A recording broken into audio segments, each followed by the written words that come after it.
Basically, just to give you a little background, we're a stock market and investing podcast centered around beginners and helping people learn how to invest wisely and also trying to teach financial literacy. So that's why we wanted to have you on because you're perfect for that, you know? So, Thank but you. yeah, well, so we could get started. So, anyways, welcome to the show, everybody. Today we have an entrepreneur. She's a wealth and finance coach.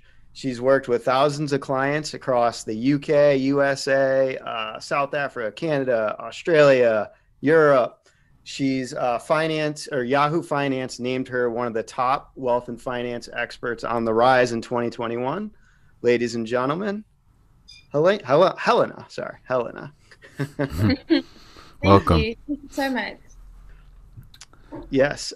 So today we wanted to bring you on to talk about your tips and advice for helping people save money, investing. We want to talk about how you started your business. Anyways, why don't you tell us? Why don't we start with talking about a little bit about your business and how you started that?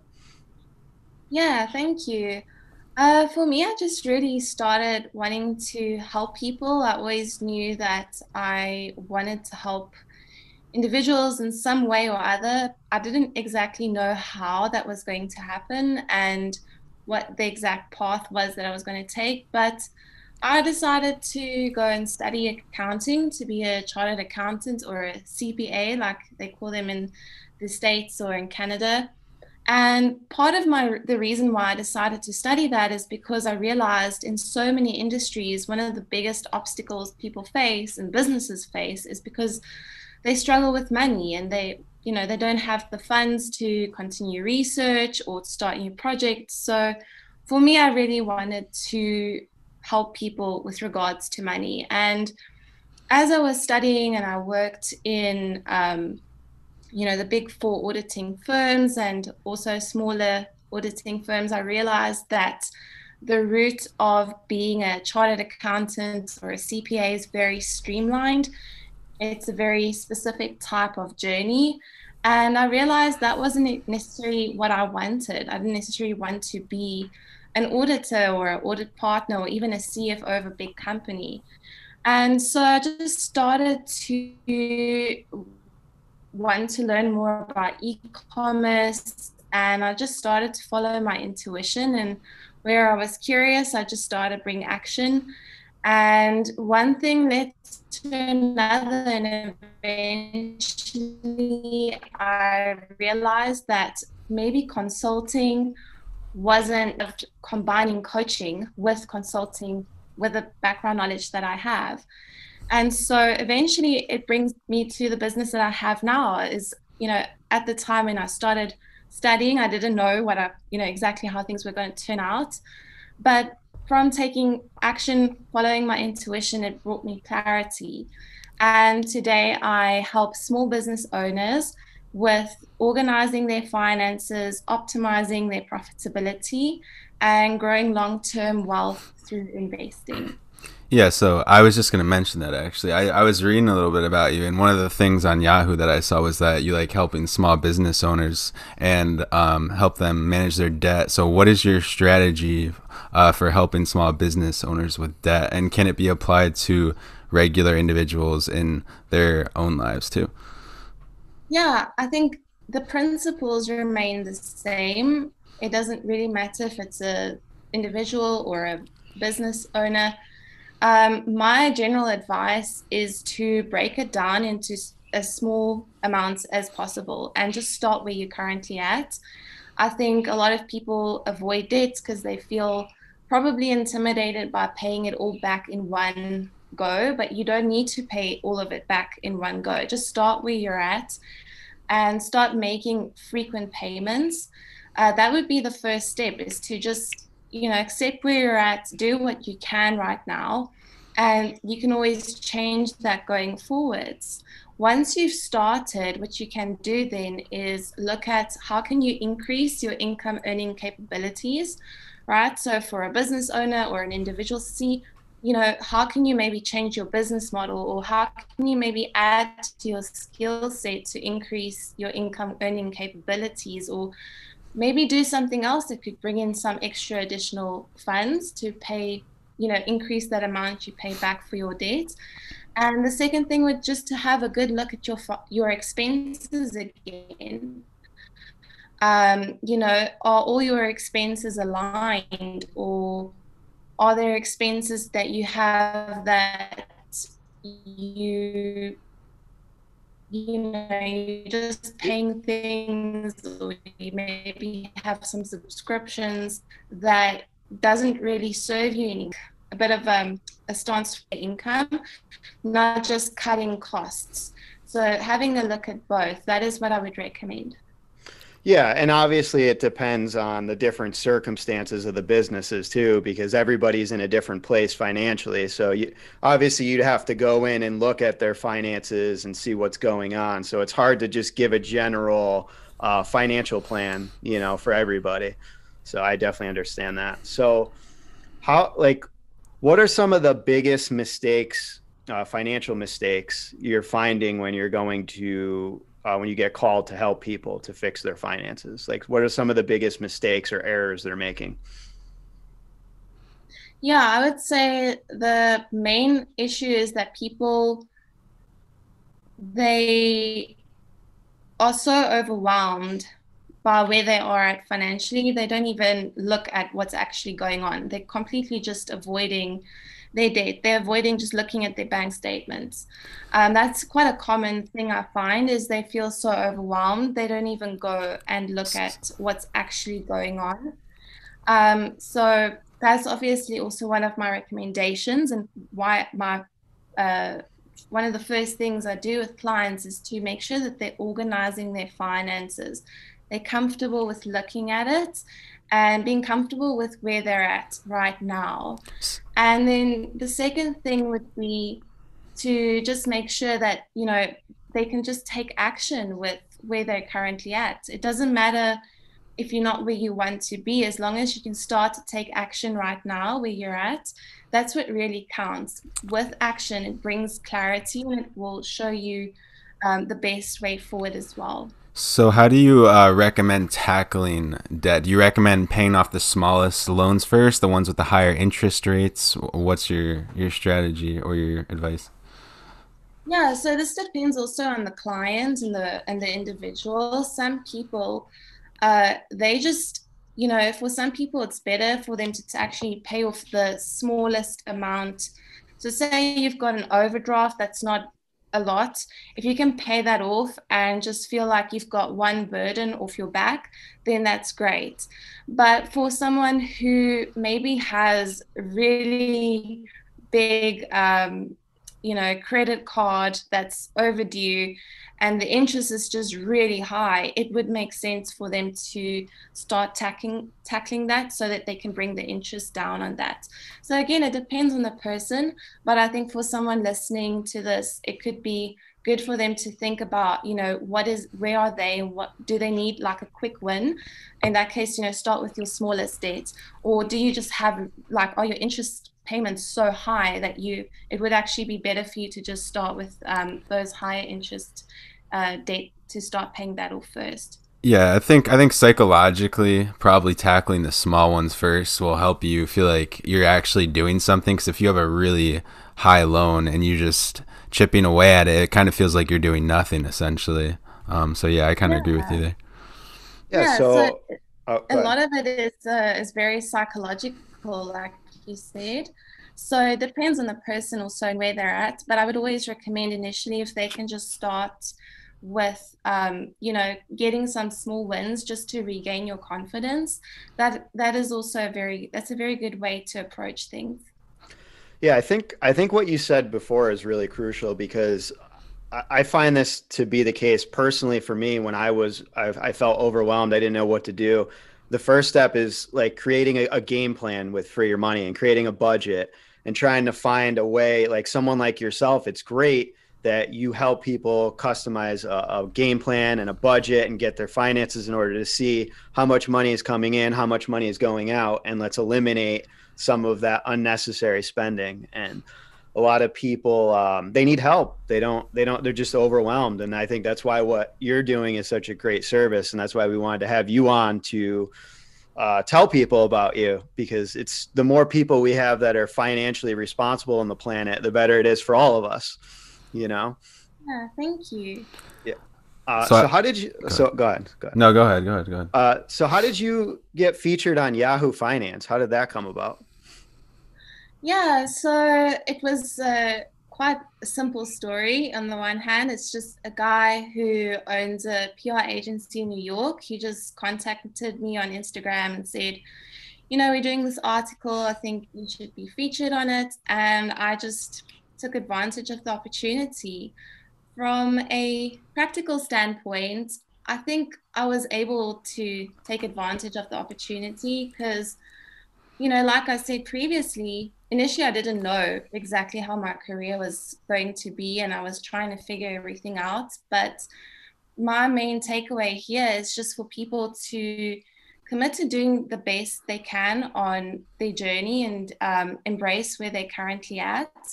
As long as you're doing your best, and sometimes your best is going to be different from day to day. As long as you're doing your best, when those opportunities come, like a person messaging you on Instagram, or you receive an email from someone with a new job opportunity, or whatever the case is, you're able to take advantage of it. As long as you always give your best and, embrace making mistakes, as long as you never, as long as you refuse to never give up on yourself, you can never fail, so that is really what happened. I think from practical stance is that I just, always tried to just give my best. And yeah, this opportunity came over my Instagram messages, and yeah, the one thing led to another. Yeah, you can never be afraid to fail, and you got to take chances to make your dreams happen. So, I've been looking through your Instagram a lot, and I actually came across your Instagram, and I was scrolling through. I watched some of your videos, and it's so well done. It's great. And one of the things I was looking at was your Instagram post you had recently about tips to save $10,000 in 2021. I was just about to mention that.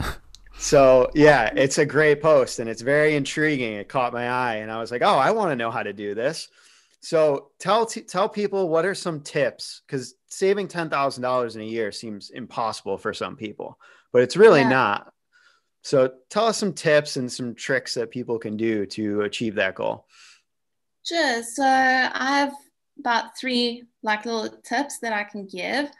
My first one is to be really clear on why.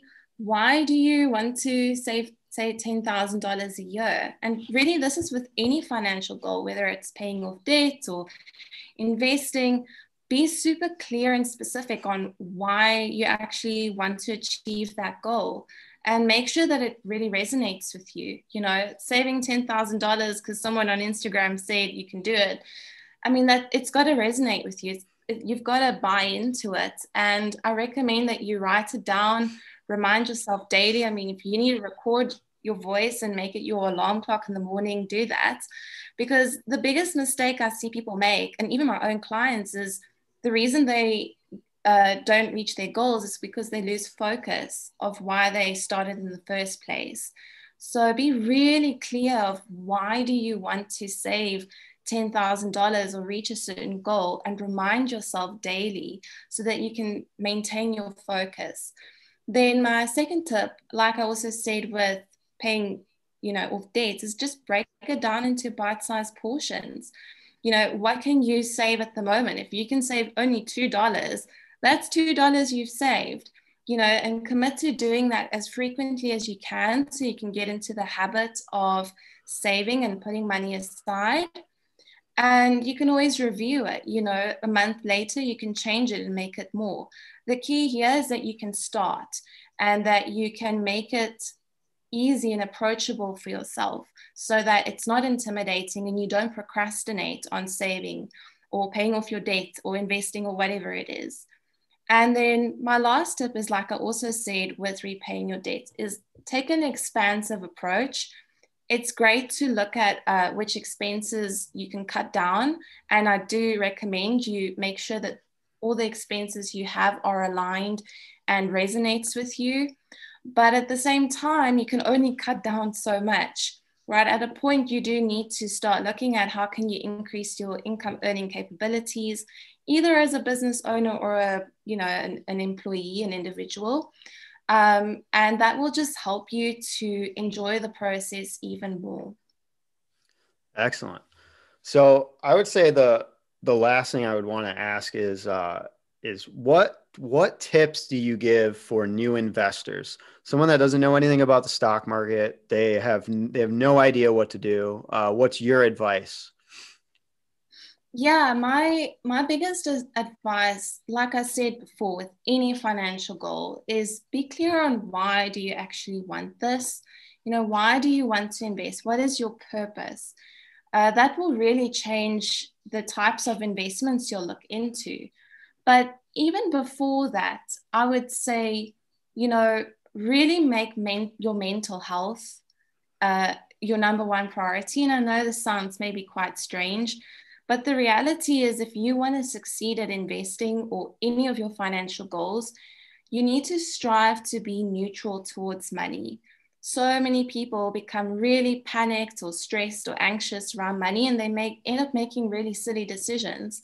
So I do recommend they look after their mental health, have a support system who can help you with regards to making sure you can remain neutral towards money. What I'm not saying is ignore your emotions and how you feel. What I am saying is deal with it in a healthy way so that when it comes to money, and money has the potential to change your life in drastic ways, you're able to approach it from a clear, level-headed position, and you're able to be neutral, right? So my second piece of advice would be, if you truly want to build your wealth, my advice is that the quickest shortcut to building your wealth and investing is to not take shortcuts, right? So investing is something that you can really grow from if you've got the right financial foundation. If you've got a stable financial foundation, then you're able to grow so much faster and so much more in your investments. But unfortunately, what sometimes happens is that people who are already not in a great place financially will end up taking out risky investments. And, if they are just not in the space to lose that money. And unfortunately, with investing, what people need to understand is that the higher the return of the investment, so the greater the payout, the higher the risk. So you need to make sure you're able to afford that risk, right? So how do you know you're able to afford that risk? Again, like we spoke about, have a plan around your debt. Make sure you've got a solid retirement or a pension plan before you think about investing. And the reason I say this is because retirement and pension is not about being a multimillionaire. It's just being financially responsible for your own future, making sure you can take care of yourself on a really basic level for your future. And then, have a cash reserve as well.